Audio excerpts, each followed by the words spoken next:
हर हर महादेव. आपल्या भटकंती रायडर चॅनलवरती तुमच्या सगळ्यांचं स्वागत आहे. आज आपण चाललो आहोत बदलापूरला मोळगाव.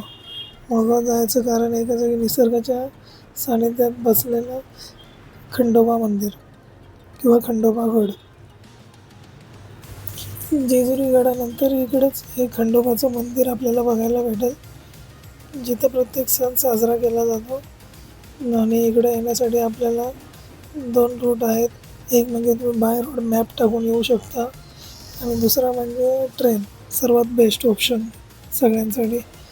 ट्रेनने तुम्हाला बदलापूर स्टेशनला यावं लागेल आणि बदलापूर वेस्टवरून आपल्याला ऑटो रिक्षा आणि टॅक्सी अवेलेबल आहेत. ते तुम्हाला थेट गडाच्या पायथ्याला सोडतात.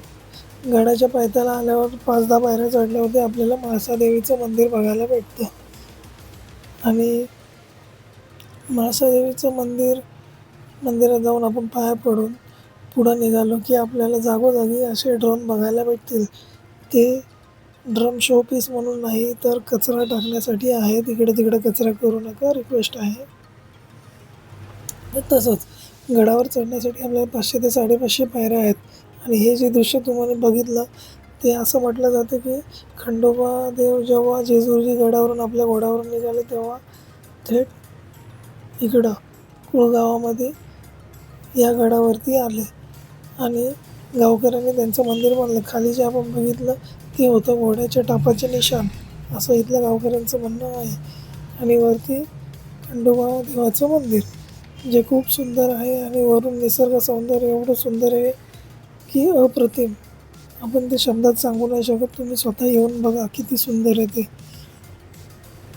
आणि खंडोबा देवाच्या मंदिरामध्ये अतिशय शांतता आणि पूर्ण भंडारा आहे मंदिरामध्ये.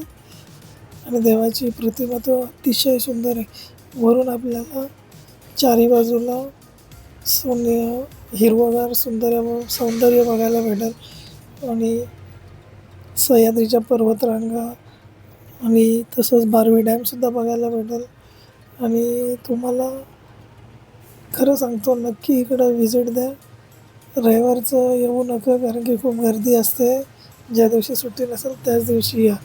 आणि व्हिडिओ कशी वाटते नक्की मला कमेंटमध्ये सांगा. लाईक, शेअर आणि सबस्क्राईब करायला तर अजिबात विसरू नका. हर हर महादेव.